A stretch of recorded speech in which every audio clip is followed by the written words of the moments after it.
Hello everyone.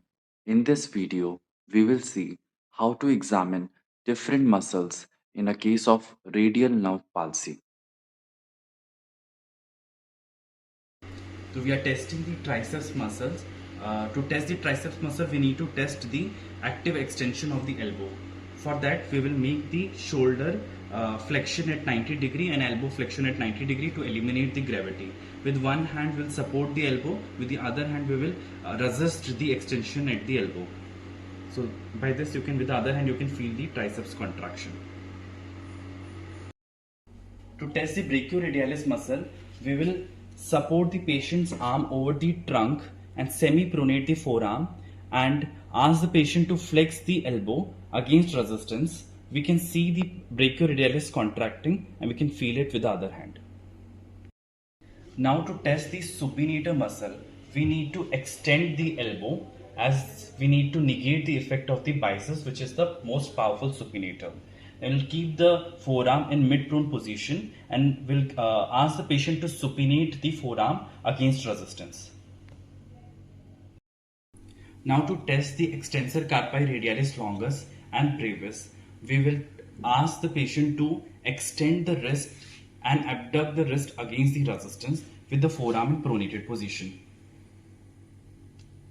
And with the other hand, we can palpate the muscle contracting. To test the extensor carpi ulnaris, we'll ask the patient to keep the forearm pronated and then we'll ask the patient to do extension of the wrist and adduction of the wrist against the resistance. We can see the contracting muscle and we can palpate it as well. To test the extensor digitorum communis, we'll support the hand with one hand and we will give the resistance for extension of the MCP joint over the dorsum of the proximal phalanx.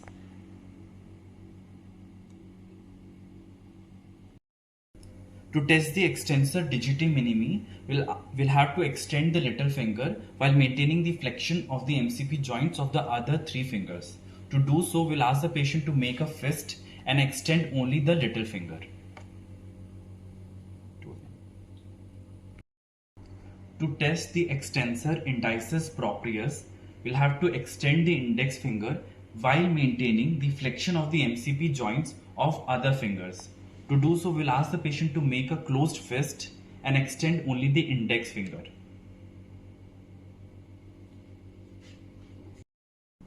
To test the extensor pollicis longus, we will support the thumb by holding at the MCP joint or the proximal phalanx, and with the other hand, we can give resistance to the extension of the interphalangeal joint. We can see the tendon contracting along the ulnar border of the anatomical snub box. To test the extensor pollicis brevis, we need to give resistance for extension of the MCP joint at the proximal phalanx, and we can see the tendon contracting along the radial border of the anatomical snub box. To test the abductor pollicis longus, we'll ask the patient to keep the hand flat on the table and we'll give resistance to the abduction of the thumb, and we can see the tendon along the radial border of the anatomical snub box. Next, we need to also examine the donor tendons which we use in tendon transfers.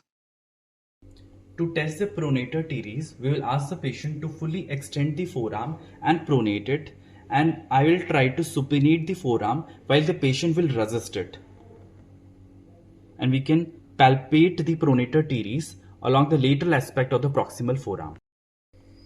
To test the flexor carpi ulnaris, we will ask the patient to clench the fist, do the palmar flexion and ulnar deviation of the wrist against the resistance. We can see and feel the tendon getting prominent along the ulnar border. To test the flexor carpi radialis, we will ask the patient to clench the fist first, do the palmar flexion and radial deviation of the wrist against the resistance, the tendon becoming prominent. We can palpate the FCR tendon. To test the palmaris longus, we will ask the patient to touch their little finger and the thumb and do the palmar flexion of the wrist against the resistance. We can see the tenting of the palmaris longus tendon. To test the flexor digitorum superficialis, we have to test the active flexion of the PIP joint. For this, we will keep the hand and the forearm flat on the table with the forearm supinated. The examiner will stabilizes the other fingers except the finger to be tested and ask the patient to flex the PIP joint against resistance. Once it is done, we can see the tone of the DIP which will be lax.